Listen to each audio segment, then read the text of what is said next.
Welcome to the Skeptic Zone, the podcast from Australia for science and reason.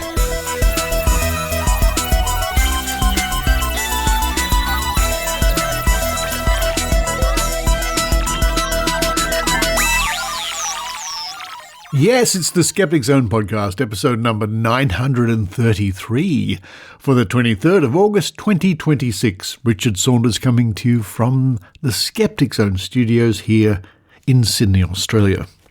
Coming up on this week's show, more adventures with Maynard at Noticon, the Skeptics Guide to the Universe convention, not a convention, with the Australian Skeptics Convention, held a couple of weeks ago here in Sydney.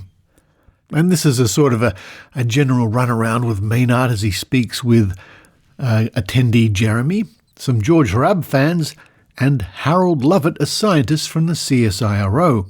And I hope this gives you a little taste of what fun we had at the Noticon, including me doing some spoon bending. And lots more from Maynard. He did so many more interviews coming up in the next weeks. And after that, we have the Think Tank, where we get together with friends and have a coffee and some toast and sometimes a beer, depending when, and have a think. Well, we talk about issues of the day and other things this week. Joining me in the Think Tank are Dr. Ieraci and our reporter, Kate Thomas. We discuss such gripping topics as cell phone patches, quackery in pharmacies, and should you talk loudly on the phone in public? Then we have a very quick woo of the week with Kate Thomas, and this is actually taken from her social media posting. And Kate is very concerned that a certain pharmacy chain in Australia called Chemist Warehouse is selling something for worms that, well, I'll let you hear it for yourself later on in the show. And speaking of Kate Thomas was recently on Radio JJJ here in Australia with the one and only Dr Karl Kate. Kate, you're becoming quite the media star, and I will add a link to that broadcast in this week's show notes so you can enjoy Kate on Triple J. Speaking of Triple J, one of Triple J's greatest former stars, Maynard, will be showing Starstruck the movie here in Sydney as part of the Sydney Underground Film Festival. I'll add a link once again. I think I added it last week, but I'll add a link once again in this week's show notes because I think those tickets are all but sold out. I think there are still some left, but if you want to come along and join the fun, meet Maynard, come along to Starstruck the movie being shown next month as part of the Sydney Underground Film Festival. Then to round off today's episode, we go back to the archives once more to look at more references to the Bent Spoon Award in the Australian press. And this week we're covering the years 1990 to 1994. Also on this week's episode, the Easter egg is a really fun dice game with the Loons from Canada and Lara Benham. Now, I've had a very interesting time lately. I ordered from Germany, of all places, Hallo Deutschland, I ordered a little video converter. In other words, this is a VHS to MP4 converter. It's quite remarkable. You just plug your inputs in from the VHS player, the VCR I should say, which somewhere, where's it gone? Anyway, I have one. After all these years, I still have one. And I put in my videotapes from 30, 40 years ago. I sort of figure it's about time I digitize some of this stuff. And it includes lots of TV appearances by me, way back in the 1980s. And I'm sure my nephews and nieces will get a kick out of seeing their uncle as a young man. I wonder if you've got old tapes sitting around in the cupboard from the 80s or the 90s, family adventures, family movies, and so on. Probably good advice is to have them digitized because videotapes don't last forever. And a good friend of mine told me the other day that, yes, she too has some videotapes that she should digitize. Anyway, some of those early appearances by me, mostly doing origami, I'll see if I can put over at the Skeptic Zone Facebook page for you to laugh at or enjoy, or both. Well, that's enough for me at the moment. It's time for me to run downstairs and have a chicken sandwich. While I do that, I hope you enjoy the Skeptic Zone.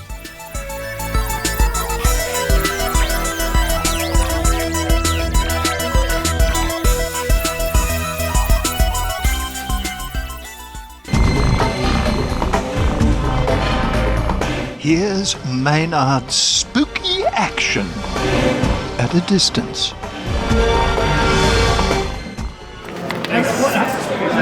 Now I'm just at the Australian Skeptics table, which is next to the SGU table, which is next to the table that tell you got your ticket when you come, the registration table. So Richard Saunders is just at it as we speak, bending spoons. He's got a clutch of people around him while he explains the whole spoon bending. And hello there, Paul. You're in the middle of a demonstration by Richard Saunders. How's it going so far? Excellent. We're learning a lot. Okay, right. I'll just hold back now. Yep. Okay, Richard's showing you his spoons. But there's two ways to do it. You can either sort of do it like that, or you hold it there. Hold it there, like that. Like that. So, dangle it down. That's it. And you wiggle it this way. Right? Is it just squeezing and rubbing to... Knock yourself out. Still trying to get rid of the marking. Yeah, the great thing is Richard does the trick, but he doesn't tell you how he does it, which annoys a lot of people. Yeah, it's I've seen it done, I've heard it described, but I've never actually tried it myself. So I do know that pre-bending is a thing, and also getting the warmth into it as well. And a certain amount of practice with squeezing it to loosen it up. And I can recommend, if you look up the YouTube Fry and Laurie doing their spoon bending trick, that's actually pretty funny too. Oh, I haven't seen that one. Yeah, he psychically bends the spoon with his hands. With his hands. Yes, it's quite a good thing. Yeah. Oh, here we go. Yeah. And then you rub it there. That's the other way to do it, right? Now this is the spoon you gave me, right? Yeah, aggressive. There we go. Yeah. But the other one, no, that was just psychic power. There we go. Look, now we've got an attendee who's... You're not a VIP attendee, but that's got nothing... I'm not even in everything. You've got the yellow one, but you've got the yellow thing. I've got the lowest grade of attendance. And who have we got here? I'm Jeremy, thank you. And what do you do? What draws you to skepticism? Do you work in the scientific or academic field? No, I work in media. Oh, well, that's almost anti-skeptical, really, isn't it? I wouldn't say so. Depends on how much content you're looking for. If you're trying to do 3 stories a day as part of your contract, you've got to... For me, as a somewhat sceptical person, I'm also into storytelling because I see them as hopefully complementary. Oh, well, who do you think is one of the greatest storytellers of all time? Like you see in the media or you read them and they go, man, they can really do it. In terms of media, I think Jeff Buckley told a good story. He was a very. I think Nick Cave is a very fine storyteller. Yeah. Sorry, there'll be a few musical anecdotes. In terms of novelists, okay. It's good to have a musical crossover for a change. I get to talk to skeptics who never talk about music. And if you wanted to talk about the times we're in, I think Neuromancer by Gibson would be a very good choice of if you want to understand the time we're in and where things might be headed. That is a very good one. And you thought you'd make yourself along here you're obviously an SGU listener, Skeptics Guide to the Universe. I am indeed an SGU listener since I think it first started. I'm not sure. Yeah, I think I started listening around about the time they came out for the conference in this building 16 years ago. And a regular listen. Also to George Hrab as well. Yes, I was at that conference as well. Oh, yeah, look, George is an amazing little mixture of music and skepticism, isn't he? He is. Yeah, I probably shouldn't admit this. I used to listen to the Geologic podcast, but I must admit I did stop. Oh, well, you know, people change, tastes change. I found some of his characters a bit close to the bone. Oh. I think we could safely say. So that's why maybe eventually it was like, I can't stand this. In this sort of, when you have headphones in, I think this is the thing. It's a very parasocial experience, if you know what I mean. And some of those characters were a little close to the bone. So how many podcasts do you listen to? How many is in your play? I can roughly guess that in mine, there's between 70 and 80 in mine, I think. I don't know. Yeah, I know. Because is there a way of telling? Well, if you just open the app and have a look in how many's in the queue, that might be the number of podcasts, or it might be the number of shows. The latest episodes. I mean, This is just the ones I haven't listened to yet, just to be clear. Oh, well, that'll give you an idea of how many you listen to on a regular basis. Yeah, so I would say, well, let's just count them up. 1, 2, 3, 4, 5, 6. We can keep going. It doesn't actually give you a number. Oh, there's Skeptoid. That's good. On your Brian. I would say there's at least 50. 50. Okay, well, that's a pretty reasonable... Not all skeptical. I know, but it's a bit... Yeah, well, because I'm a big fan of NPR. NPR, where they have those pauses all the time. And the vocal fries. Yes. People, a lot of vocal fry on NPR. Well, the fascinating thing about that, Maynard, is that there's some AI now that imitates podcasting. Do you know about this? I've heard that, yeah. And what do you think it's inspired by? What does it sound like to you? Does it sound like NPR? It sounds like an NPR thing, and particularly with... it's that deep dive one, isn't it? Yes, and it's always that vibe between the two hosts, and there's always one that sort of says certain things repeatedly, and So podcasts have a definite, So people have obviously copied NPR. Yeah, so which is why... 99% Invisible. We love, yes, and there's that certain room sound that those podcasts have too. It's like, it's not, there's nothing, but there's almost, it's almost like they're inside a sock recording. Indeed. Yeah. Yes. No, unlike this bouncy place we're in also, now. if you ever hear them in person, you realise they're EQ'd really severely. Like, they do not sound like that. Yeah. And what are you looking forward to the most from this today? I have no idea what's going to happen, so that's why I'm looking forward to it. Yeah, it's a convention that's not a convention. Exactly. So this is like exposure therapy for anxious people, I think. Well, you enjoy yourself. I'll see you at the Shark Bar party tonight. I will, indeed. I'll see you then. Bye. A bit of chat. You've been just chatting with George, haven't you? We did, yeah. George. Oh, well, that's what I should. Look, I'm here with a few people that have just met George Hrab in person, possibly for the first time. How'd you feel about it, sir? About what? George Hrab. Well, I think that he is a great part of the team. There you go. That's a good answer. What about you, sir? You met George Hrab before? No, I haven't. First time, and I forgot to say styrofoam. Ah, yes. The secret word you have to say to him if you know. What about you, sir? All good. All good? That's good. Now, was there any topic he brought up? Because he's always well dressed. Yes, absolutely. Yeah, they got in from LA Monday, and I think they've been enjoying some time with a bit of jet lag and fatigue. They've been doing a lot of walk. They walked about 35,000 steps the other day. They went across the Harbour Bridge, round North Sydney and back again. I'm surprised they aren't dead. In fact, I think they've been overdoing it. They should have a rest after this. Now, what are you looking forward to during the convention? Well, mainly just to be part of this group and find like-minded people, and there are not so many around. So yes. Yep. So when you see all of them coming, you can find some connections. Yeah. Is there a topic you're looking forward to hearing about this weekend, or talking about yourself? Not especially. This is my first conference. Yeah. So, keen to see. Well, it's good seeing, so other people think like this too. Yeah, absolutely, yeah. What are you looking forward to this week? Anything particular? Meeting interesting people, learning something new maybe. Yeah. Just having fun. Well, they were talking about silicon life forms earlier on one of the moons of Jupiter, so I've learned something already. Well, I hope you have a good weekend. You too. Thank you. I've got to say, there's a lot of people here that are just happy being with like-minded people. I'm just looking at George Hrab working a table here at the dinner night, and he's looking sartorially elegant in a wonderful blue suit with matching shoes and tie, and a white vest too, which is kind of cool. And he's just working the crowd. No one works a crowd like George Hrab. I'm pretty sure that's in the Bible. Oh, look now, who have we got here? Howard Lovatt. I work for CSIRO. I'm a scientist. Wow. And I guess, that explains, I was going to say, why are you here? But that is a pretty good reason. But it's good to be with a whole bunch of people that are interested in science. Yeah, I've actually had some really good discussions, actually, just in the bar, about all sorts of subjects I know nothing about, like... Silicon life forms? Silicon life forms were mentioned earlier. Yeah, I know nothing about them as well. Botany, we've had big discussions about classification of rare orchids.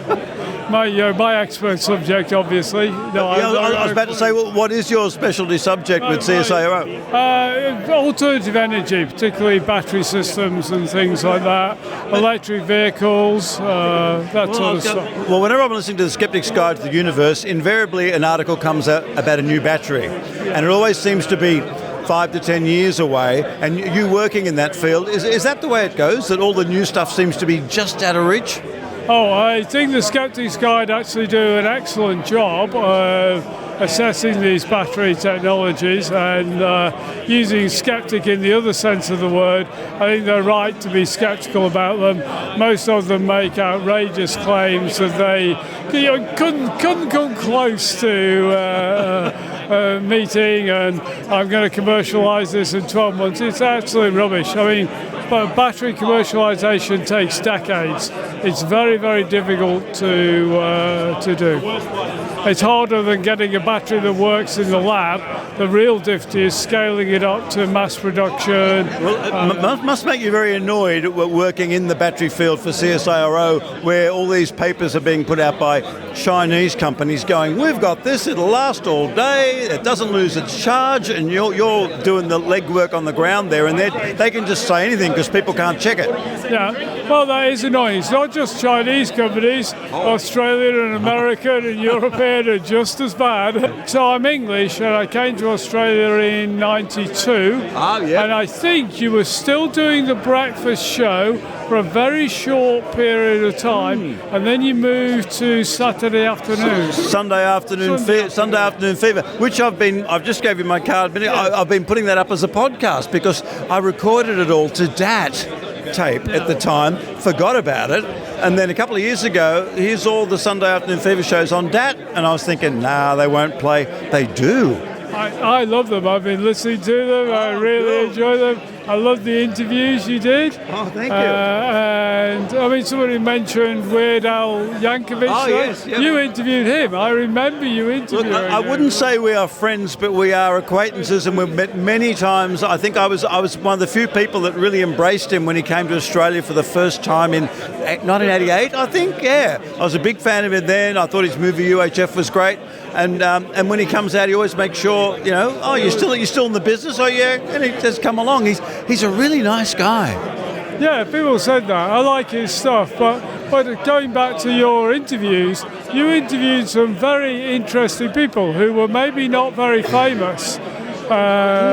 And you used to phone somebody, you used to do gossip from LA? That's right, yes. Well, that's on the shows, yeah. That's Lance and the Hollywood Kids. Is it? And he'd just have all this. And listening to his gossip 30 years later, it's really interesting. It's like you know what happened or didn't happen. It's not gossip. And most of the stuff actually happened, but it's really interesting hearing the gossip about Kevin Costner and things like that. Oh, what's Madonna's sex book up about? It sounds really quaint all these years later.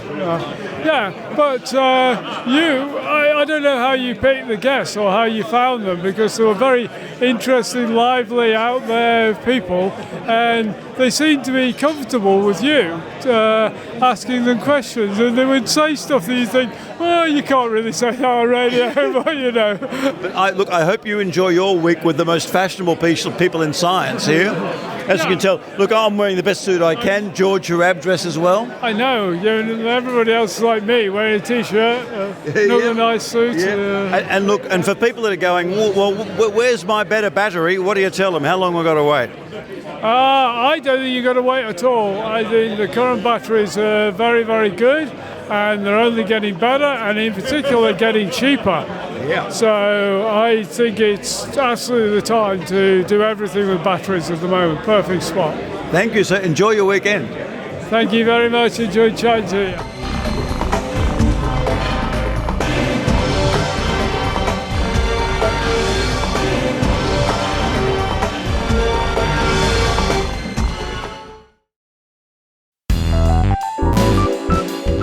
Join us now for Drinking Skeptically in the Think Tank.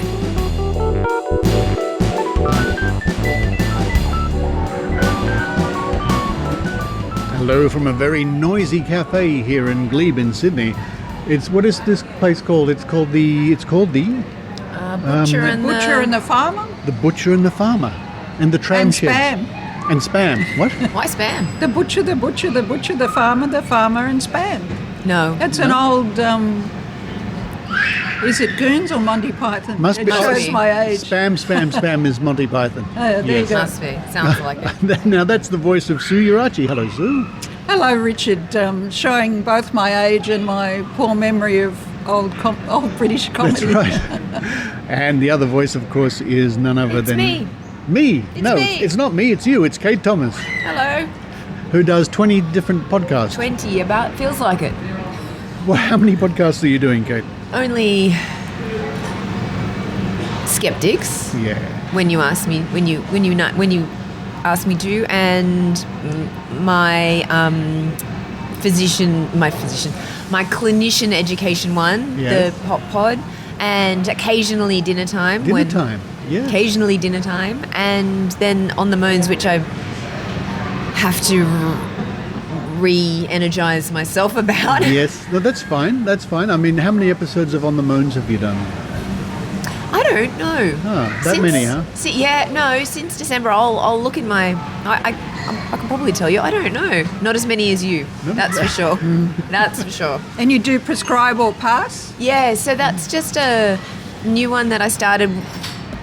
I started it for pharmacy students, and then I thought anyone who works with medicine. So I take a topic and then do a series on the topic. So I've done an ADHD series where we look at all the different medicines that are used in ADHD, and each one is dedicated to the pharmacology of it. So it's quite, I suppose, dry. And then I've got some reflective questions for CPD. That's recorded. great. Yeah. But your style makes it a lot less dry for students. Oh, thanks, Sue. Hopefully it's practical. And people can easily find your podcast. There's a link in at the Skeptic Zone website, in fact. Thank you. If you go to the reporters page, you can see a picture of Kate, and you can follow her links to her various podcasts.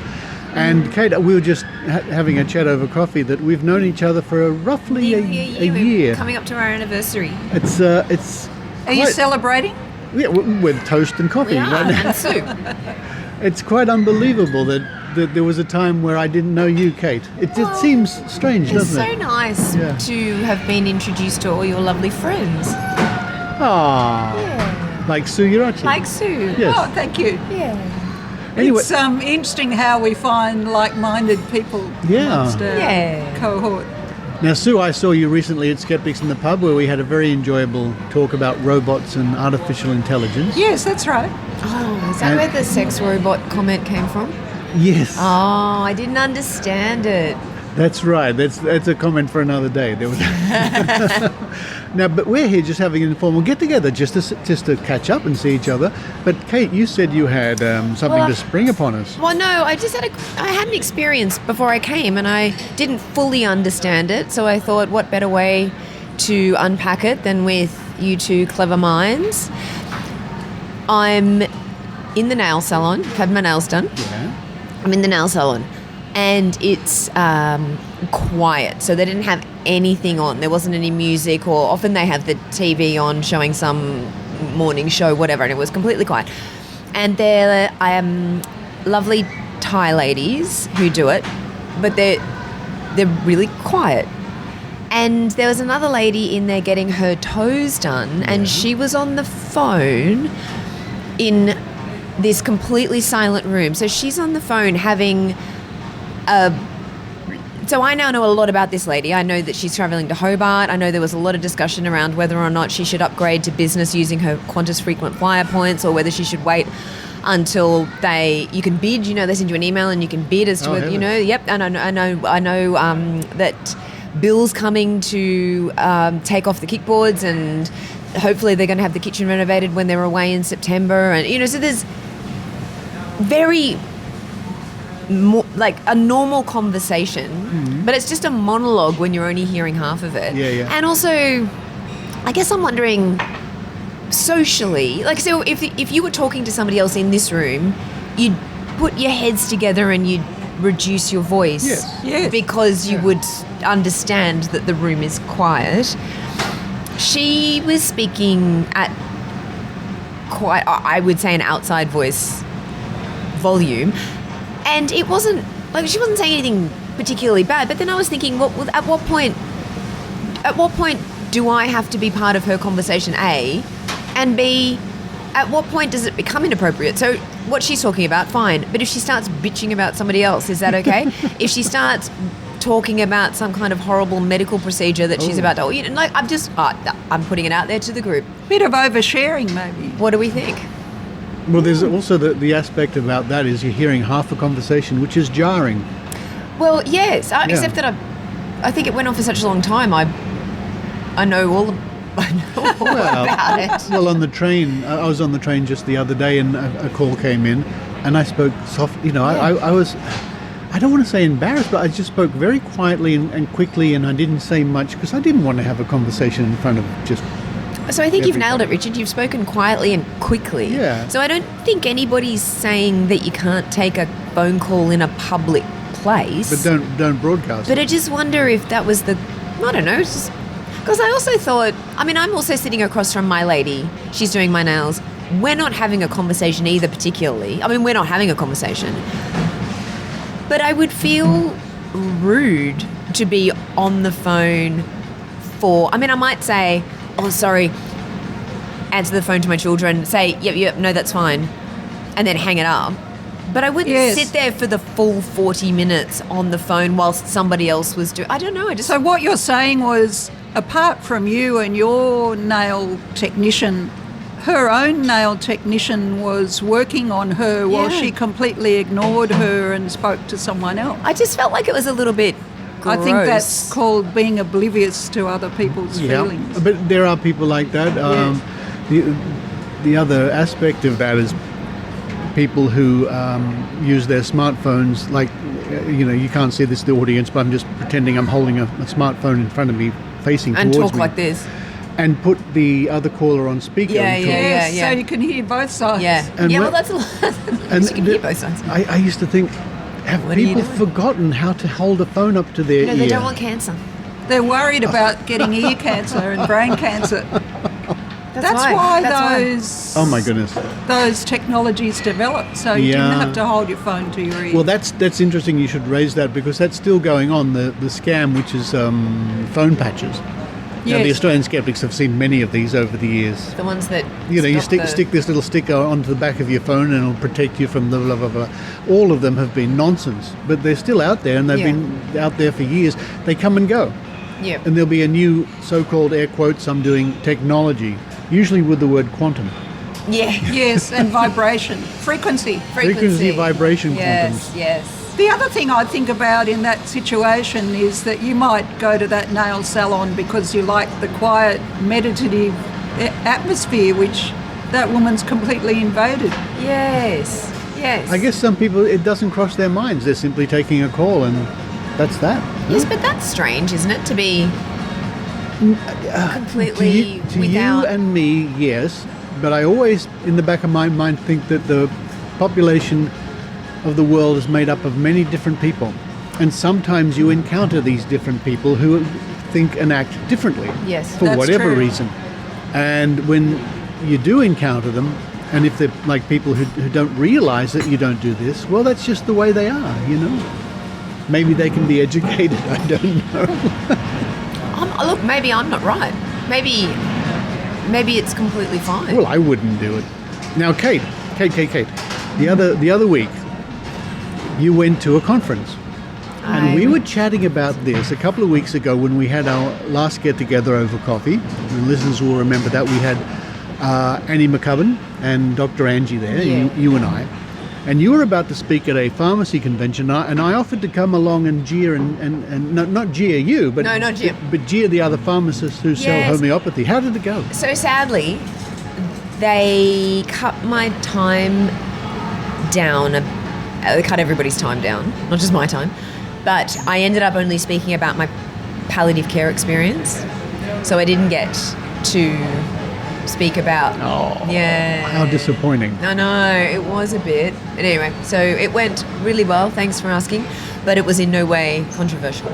But Kate, I'm curious about the opinion of the pharmacy profession about homeopathy and woo as opposed to the pharmacy retailers groups. So I've now got the Code of Ethics, the PSA's Code of Ethics, which is really quite... They've put it into pillars, and they've got this integrity pillar, and under the integrity pillar there's a whole bit about communicating truthfully and from an evidence-based point of view. And I was really looking at it going, oh, okay, so how is everybody reconciling this with their actual shop? Yeah, I don't know. I don't own a shop, so Have you been in forums where that conversation happens? No. Well, no. Is TikTok a forum? No. It just strikes me that pharmacy is one of those clinical professions that intersects with retail more than many others. Well, it does, but I don't know why, except that I'm not sure if... I actually had this conversation with my dad, and he said, oh, did you know that back in the 80s I was asked by Terry White to improve their business model? And he said he was the one who said, oh, you should start selling a whole lot of stuff out the front of the shop. And I was like, oh my God, Dad. Now, when you say Terry White, of course, Terry White is a chain of pharmacies in Australia. Was there an actual individual called Mr. Terry White? I don't know. I assume so. There probably was at the beginning. Yes, or it just sounds like a good name for a brand, you know. It doesn't though, does it? I don't know. No, I think he must have been Terry White back in the 70s maybe. I don't know. We could look that up. I don't know. Yeah, anyway. The interesting thing for me with retail pharmacy is thinking about when I was a child, you used to go to the pharmacy for last-minute gifts because the pharmacy was open extended hours and they would often sell small ornaments and cosmetics. Yes. And to me, there's no conflict there. No conflict. I'm happy for them to sell cosmetics. Absolutely. Because they're not claiming any therapeutic benefit. Well, so there's a whole new category when homeopathy and supplements are on the shelf. Yeah. Well, our American listeners, I suspect Canada too, are certainly familiar with the concept of a drugstore being a general store that happens to sell lots of medications and you can get your prescription. Because when I go into a pharmacy in San Francisco, for example, it's everything. You can buy even booze, you know, and your groceries and chips and whatever, and pharmacy products. So that's what, you know, but in Australia, traditionally it's more just pharmacy, but of course it's now more to do with magic, isn't it? Well, you can find magic. Well, I don't know. I think was it you? I thought it was you I was saying to. Could have been Annie. But I was saying, I don't understand. I understand how they needed to diversify their business model because they weren't getting enough, maybe money just off the dispensary. Yes. Yeah. Maybe. I don't know. Again, not a shop owner. But couldn't there be a wine bar or a dress shop? You made this point when we had our last coffee some weeks ago. It doesn't have to be... Why does it have to be woo? Why can't it be... gardening I don't know, origami earrings or something like that. It could go back to that previous model that had lots of other products that weren't claimed to be therapeutic. It's just they boosted the retail aspect of it. But then again, I can see why it's pretend medicine, because people go to a pharmacy for medication and pharmaceutical products.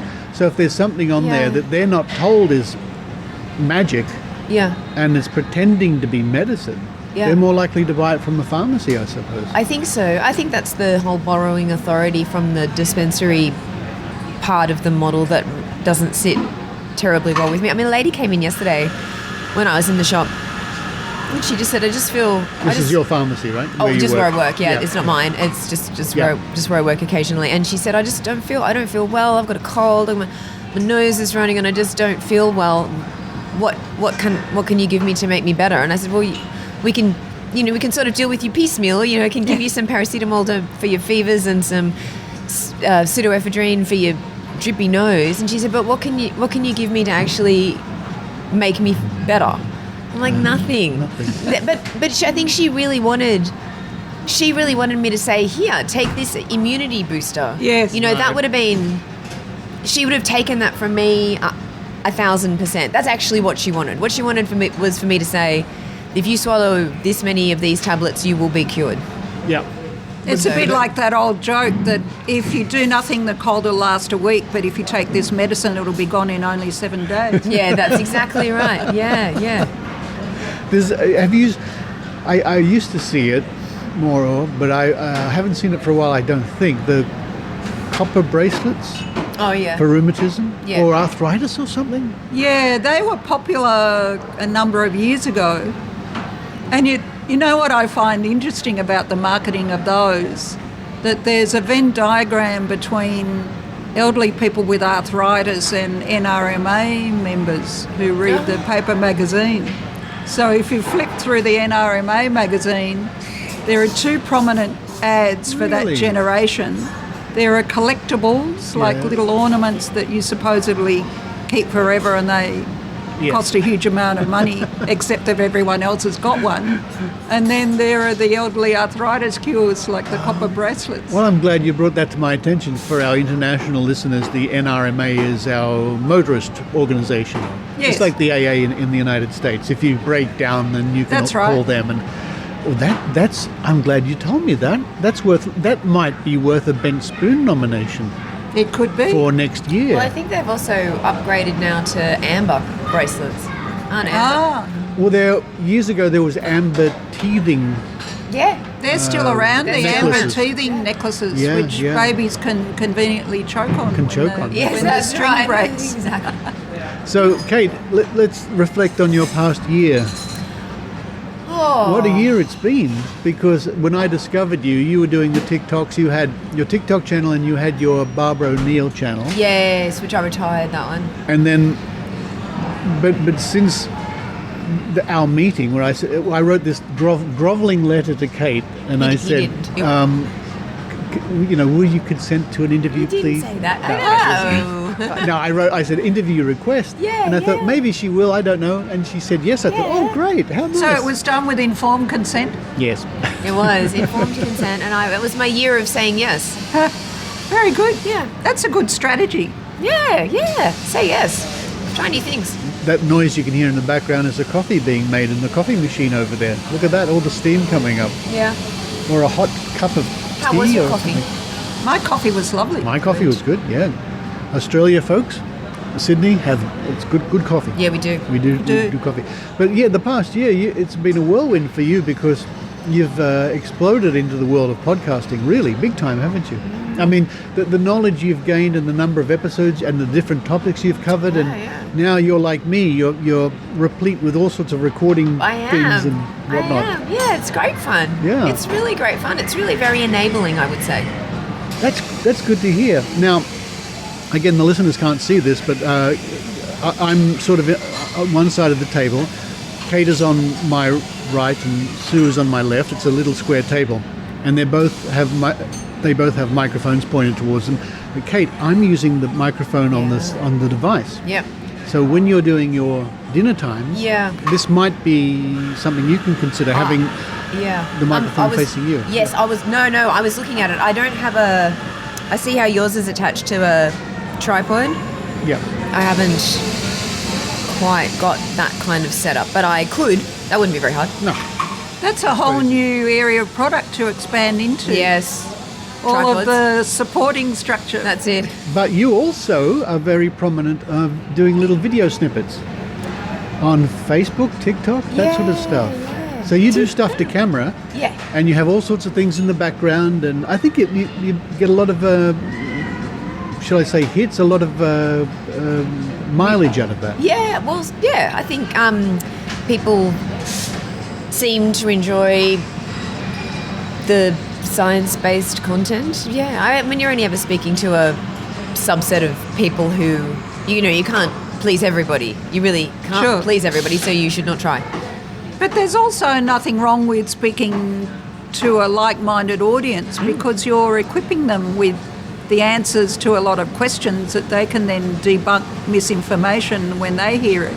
Well, I'm hoping that maybe I can be speaking to people who are maybe thoughtful or unsure. So not the people who already agree with me because they're easily won over. The ones who are open to learning. Yeah, the ones who are open to... I had a lady, again, in the shop yesterday, and she came in, she wanted liver powder.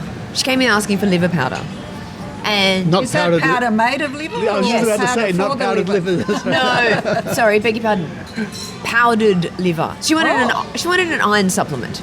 Oh, is what she wanted, but she doesn't like eating liver. She thought she doesn't like eating liver, and she thought she wanted powdered liver because it was more natural. And I was trying to find in the shop this stuff, and I couldn't. I didn't even know if we had it because I couldn't find it. And I said to her, "What are you trying to do? Like, what's your goal here?" And she said, "I need an iron supplement." And I said, "Well, how about this one, which has actually been manufactured and been tested. And been, we know the dose of, we know lots about this one." And she said, I said, "What makes you think you want powdered liver?" And she said, "Oh, it's natural." And I said, "But can I just challenge you on why you think you want something more natural? Like, what's your process there?" And she said, "Oh, I don't know.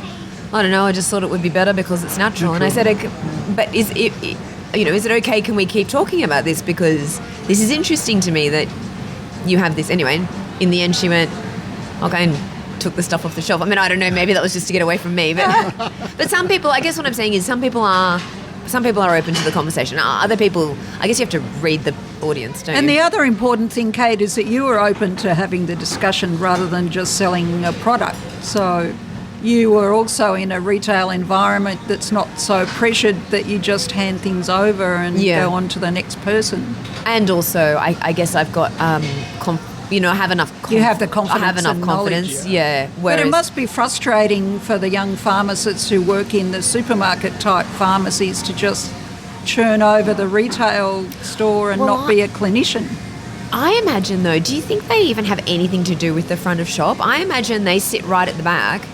And do no patient facing. Like, I do a lot of chats walking from the dispensary to the till. Yeah. Have a lot of conversation on that walk. I don't know that they're doing any of that. I think they're doing take this box, put this sticker on it, hand it over. That's what I observe when I'm there. Yes. In fact, people will often drop off their script or have an electronic script and go and do something else and come back when it's all done. Yeah. That's right. Just get handed a little box to take to the cash register. I've certainly done that. I've handed in my script and they said 5, 10, 20 minutes, whatever, and I wander around the shelves. Yeah. Because what are you going to do? I mean, I wander around the shelves and laugh at the homeopathy. Yeah. And having worked with pharmacists clinically in an emergency department, I've seen how much better a role, more satisfying a role it is for them to give their clinical advice rather than just dispensing and putting stickers on boxes. Actually, clever people. That's right. Well, mostly, I believe that, Kate. I believe that. You're not only clever but have very highly specialised knowledge. Yes, well, that's the thing. Adds to healthcare. If you back yourself to provide it in that setting. That's right. Yeah. Well, it's really wonderful to catch up with good friends and have skeptical conversations over... What did we have? We had coffee, you had a burger of some... No, I had a bacon and egg roll, which was delicious. And you had... I had eggs, which is... You had fried eggs, which was really breakfast. Yummy. Yes, it was very nice. So no decorations, just eggs and toast. It was very good. I will say, Annie McCubbin, if you're listening, Sue has left, I would say, 90% of her butter. She has. 100%. Sue's left 100% of her butter. Gosh, I'm not Annie, a person that requires a coating on bread or toast. As opposed to Annie, who's only getting the toast as a socially appropriate way to get the butter into her mouth. Yeah, if she could just have butter and a spoon, that's what she would do. Kate Thomas and Sue Ieraci, thank you very much. Thank you, Richard.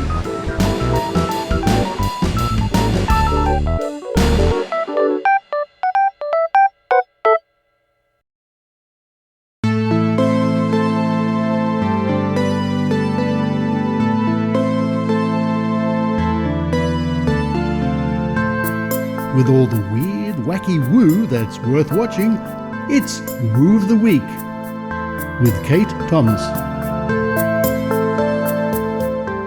Chemist Warehouse, I need you to explain this to me because you're selling a product called Expel Worms.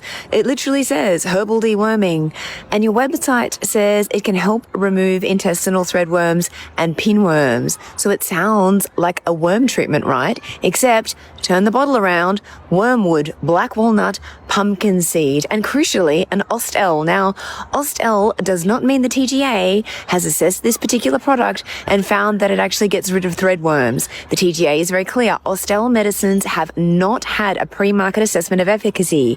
The sponsor has to hold evidence supporting the claims, but that evidence can be evidence of traditional use. And that's exactly what the claim is here. Traditionally used in Western herbal medicine to help remove intestinal threadworms and pinworms. The instructions: take 1 tablet every day for 14 days, stop for 10 days, then do another 14 days.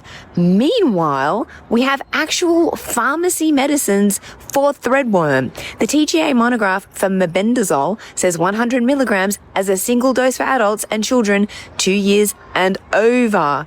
And Chemist Warehouse sells a 2-person mebendazole treatment for $7.50. So no, I'm not saying this product is illegally on the market. It currently has an ARTG listing. I'm asking a different question. Why is a pharmacy choosing to sell this? A pharmacy isn't just another retailer. People reasonably expect to walk into a pharmacy assuming that products being sold there for medical conditions will have some kind of meaningful evidence that they work. If you're going to trade on the trust that comes with the word chemist, I think you'd better have some responsibility to curate like one.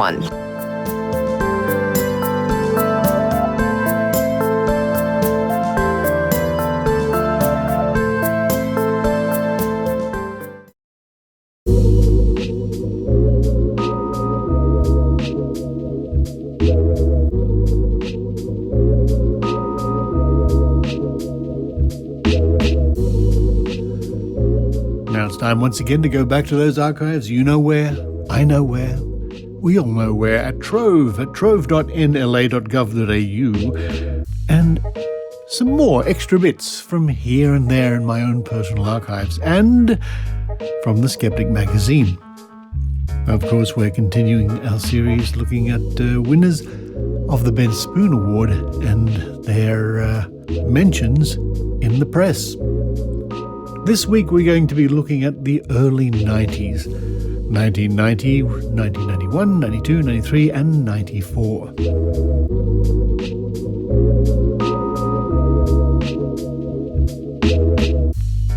Now for 1990, the winner was Mafu, as channeled by Penny Rubens.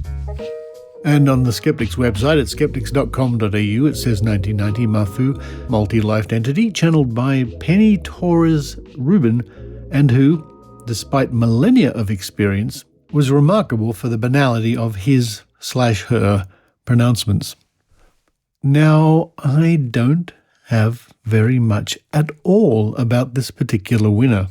However, there is a bit here on the Australian Skeptics website written by the late Barry Williams some years ago about the history of the Ben Spoon, and we come to the bit about 1990.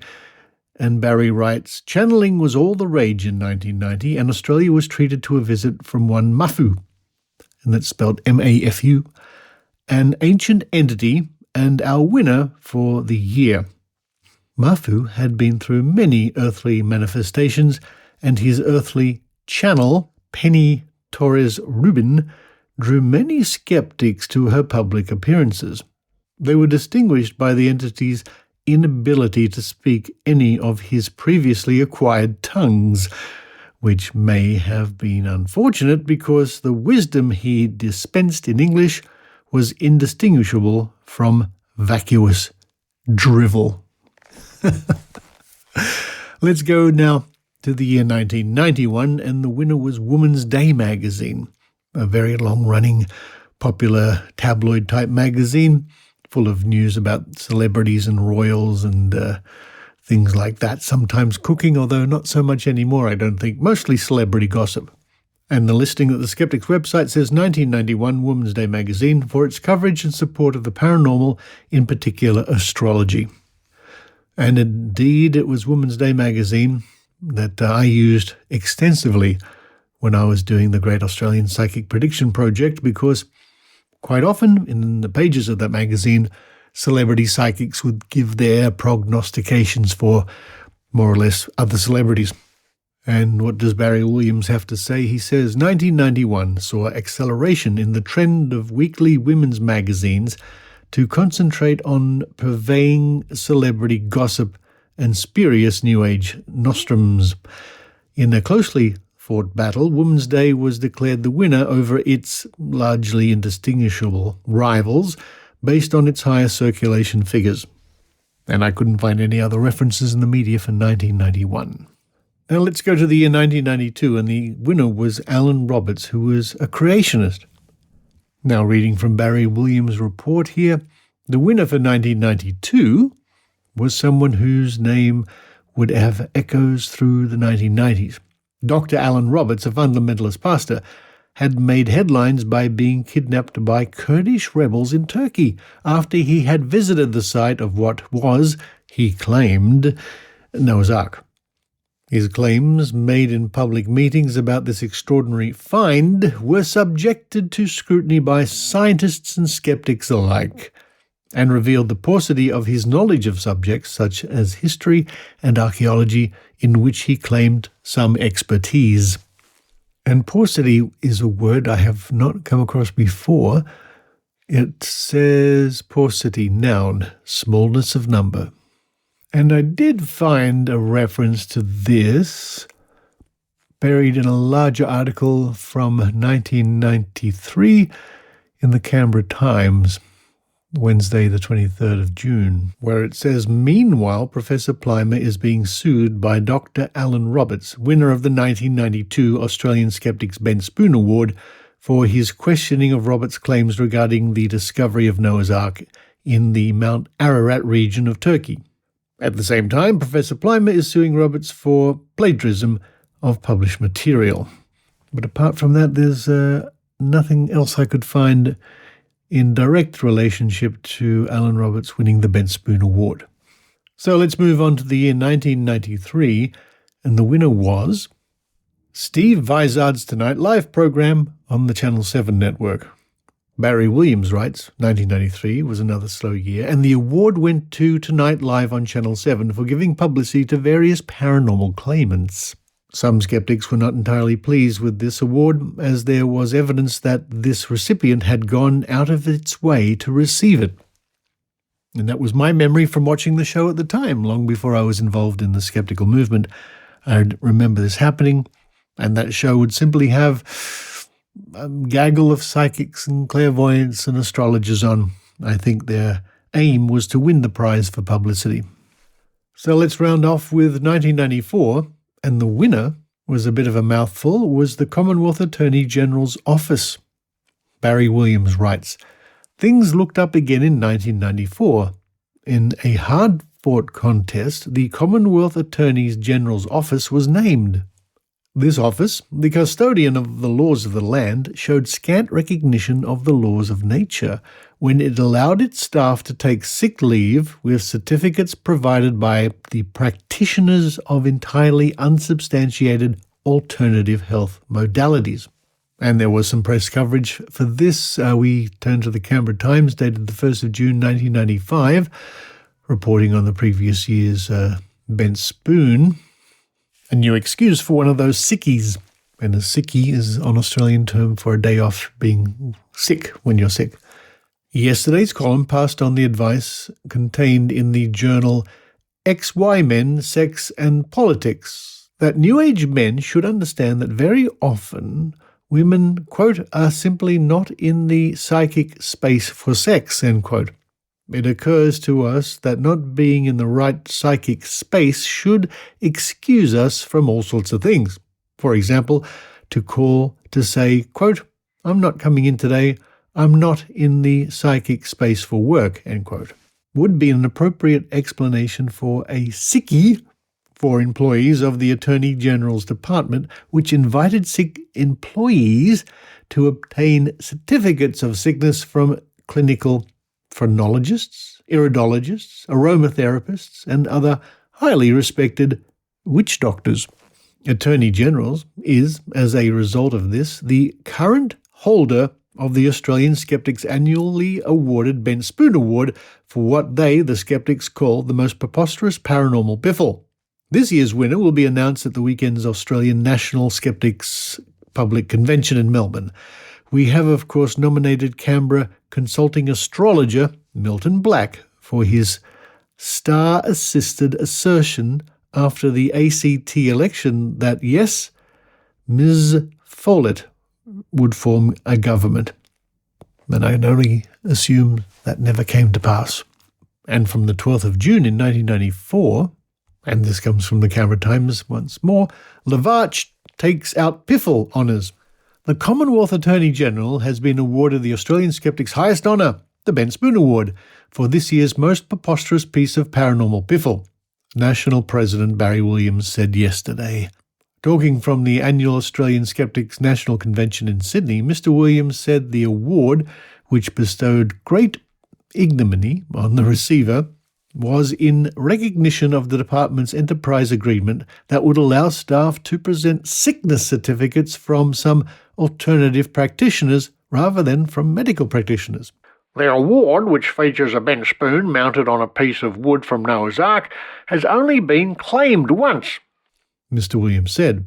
That was last year by the Nightlife television crew and was awarded for their weirdo stories. The Attorney-General, Michael Lovatt, was not invited to the ceremony to collect the award, Mr. Williams said. He probably would have had us arrested for sedition or something. Mr. Lovatt was not mentioned by name on the plaque. Knowing this government, he'd probably be Foreign Minister by next week. The award has been in existence since 1982.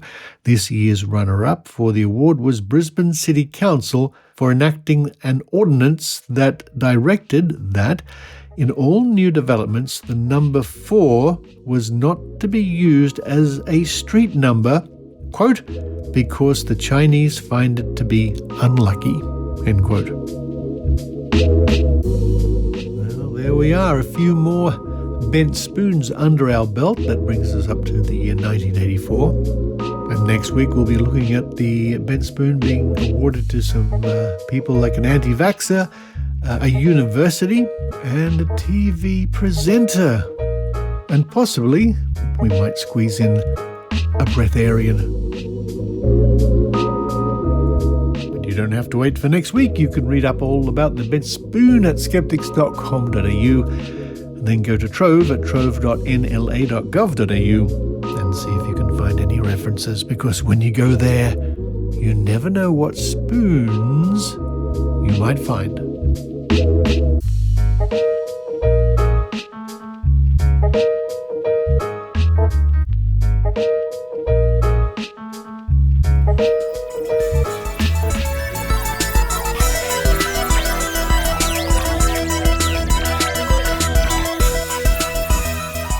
Thank you for listening to the Skeptic Zone podcast. Thank you to those wonderful PayPal and Patreon supporters who support the show every week or every month with micro payments. Your contribution means the show keeps going. And if you enjoy the show, which I hope you do, presumably you do because you're listening, please consider chipping in only $5 a month or something like that, because if enough people do it, tiny little payments around the world, it adds up and means the show can keep going. And a big shout out to my friends listening in Canada this week.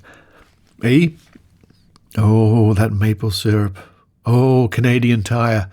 I don't get any kickbacks from the Canadian Tire store, but whenever I'm in Canada, I love to go there. It's a real hoot. Coming up on the show next week, I think Adrian Hill, our reporter from Canada, has a very important report to report. And I think that's a part of a series we'll find out next week. Lots more from Maynard with his Noticon interviews.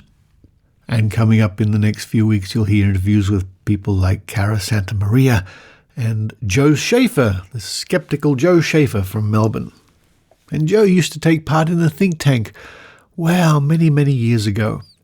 And in the Trove segment, we're going to be taking a tangent from press reports about the bent spoon, although it is press reports about the bent spoon, with some articles in the Bulletin magazine by Philip Adams, one of the founders of Australian Skeptics, where he talks about the bent spoon.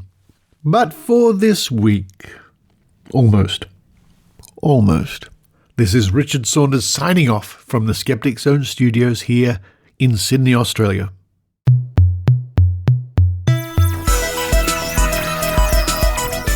You've been listening to the Skeptic Zone podcast. Please visit our website at www.skepticzone.tv for episodes and show notes with links going back to 2008. You can follow the Skeptic Zone on Facebook, X, TikTok and YouTube by clicking the links at our homepage, together with links to support the show financially via Patreon or PayPal. The Skeptic Zone is an independent production. The views and opinions expressed by our guests are not necessarily those of the Skeptic Zone podcast or any other skeptical organisation.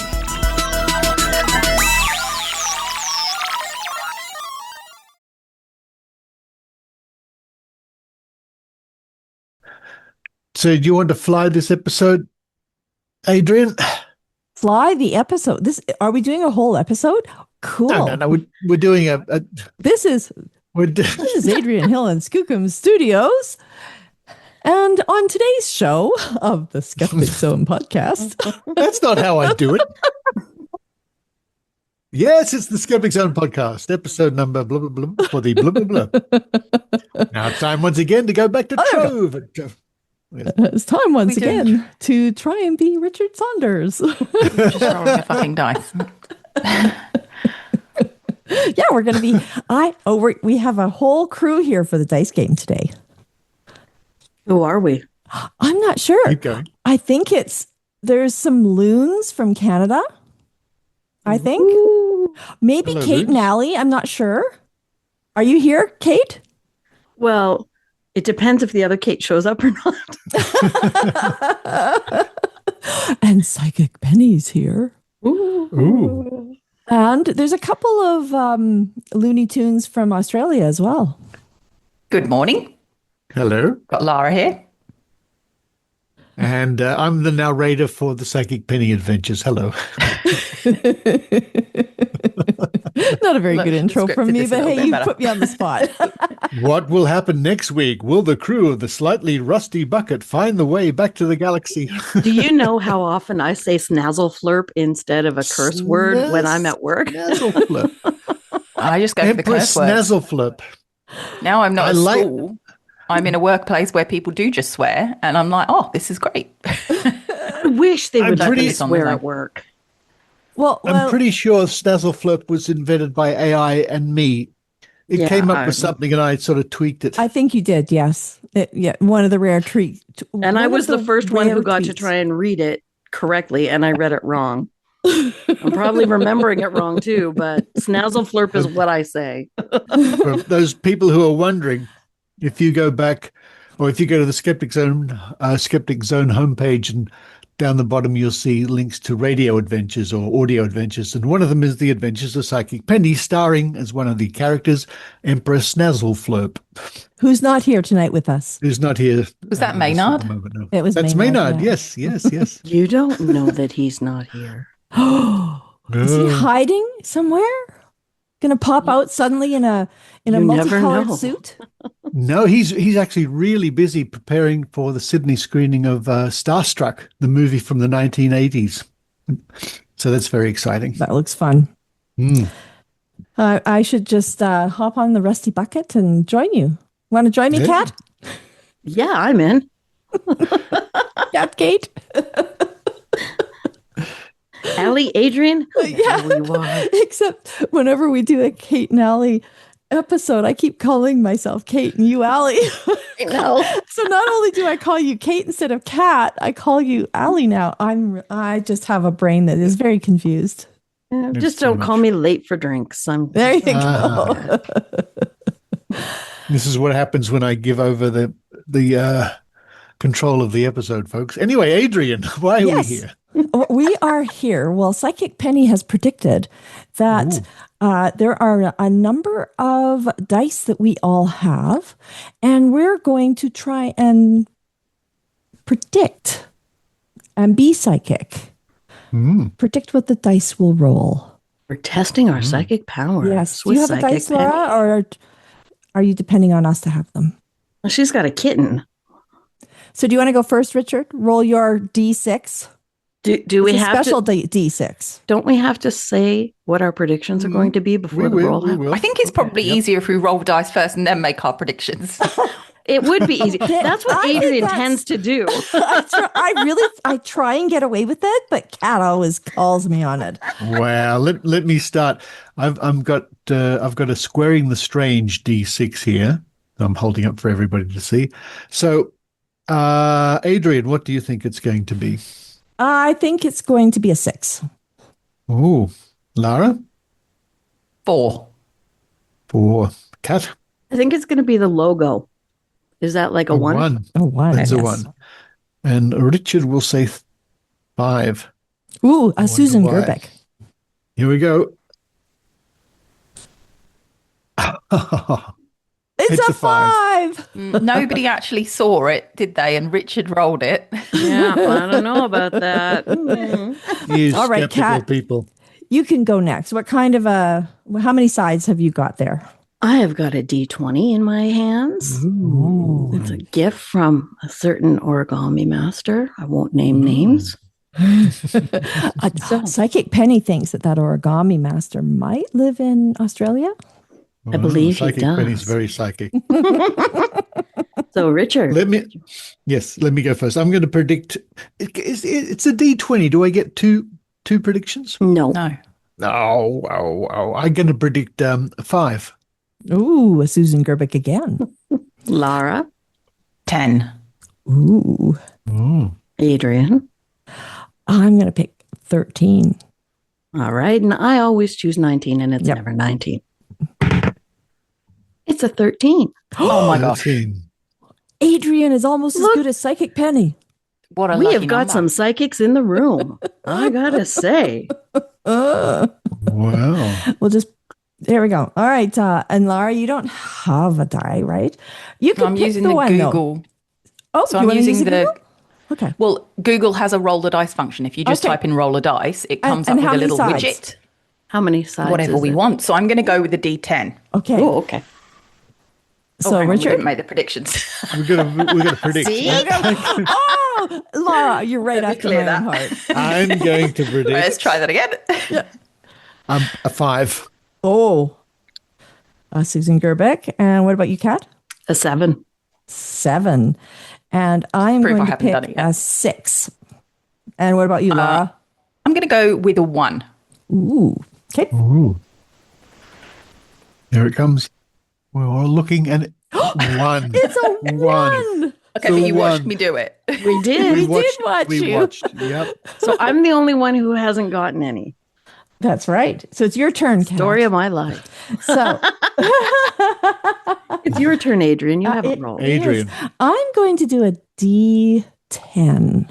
Oh, another D10. Nice, pretty blue D10. And what are we going to get? So, Richard, go. What do you want? Oh, Psychic Penny predicts a 5. Oh, you're doing a 5. Oh, No. okay. No. Psychic Penny's predicting Penny's you're predicting going Richard's to pick a 5. going to say a 5. Well, Getting very what can I say? I was about to say 5. All right, 5. All right, Lara? 2. 2. And Kat? 9. 9. I'm going to try for 6 again. Okay. Here it comes. Was it a It's a 6? 6. It is a 6. Okay, so you see, you stole my part of the brain, and that's why you got 2 right and I got none right. That's my story, and I'm sticking to it. We didn't actually see that one roll, did we? No. No. but it did come up as a 6. I was very surprised. It was very fun. Let's do a supplementary. Ooh, it's a supplemental, And I so this think- is a bonus. And I think I'll get Kat to roll that, please. Oh, all right. I'm going to use my ginormous D20 again. Okay. I'm going to say, this time I'll say 5. You are just a rebel rouser. Ooh, I'm going to say Boring. 13 again. Lara? 15. 15. Kat? I'm going with my standard 19. And I'm trying to think of how I can elevate this so you all can see it without me shutting off my laptop. We trust you. It's a 10. 10. 10. Oh, it's the first time none of us got it. None of us That's are because psychic I on this rolled roll. it. Well, when you rolled before, somebody got it. Yeah, There but we go. I'm So today- even know. Today's winning numbers 5, 13, 1, 6, and 10. That's going to have a mystical meaning. Oh, I think so. I think it must.